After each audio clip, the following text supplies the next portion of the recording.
একটু পরে হয়তো পৃথিবীর মানচিত্র থেকে গাজা নামের যে একটি দেশ ছিল, যে একটি রাষ্ট্র ছিল, সেটি হয়তো আর কেউ কখনো খুঁজে পাবেন না।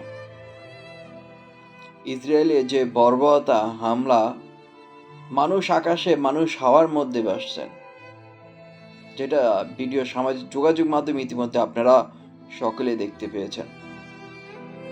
যে আশ্রয়কেন্দ্রগুলো ছিল ফিলিস্তিন গাজাবাসীদের শিশুদের পড়াশোনার জায়গা, সেটাও রক্ষা পায়নি। বিভিন্ন আশ্রয়কেন্দ্র ইসরায়েলে বর্বরতা হামলা চালিয়েছে। মানে আমি কথাগুলো বলতে গেলে আমার নিজের কাছে খারাপ লাগতেছে।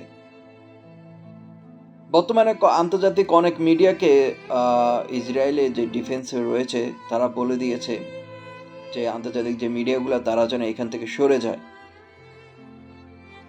একটি ভিডিও দেখলাম, একজন মুয়াজ্জিনের আজান পর্যন্ত শেষ হয়নি, এর আগে শেষ।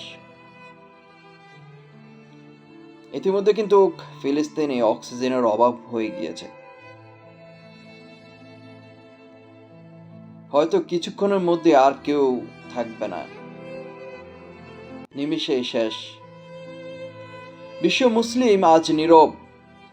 বিশ্ব মুসলিম নেতারা চোখে মনে হয় কাপড় বেঁধে রেখেছেন। কেন, কি কারণে তারা আজ নীরব, সেটা হয়তো জানি না। ভিডিওটা যদি ভালো লাগে অবশ্যই শেয়ার করবেন। শেয়ার করে অন্তত বিশ্ববাসীকে জানান কি করছে ইসরায়েল ফিলিস্তিনি গাজাবাসীর উপর।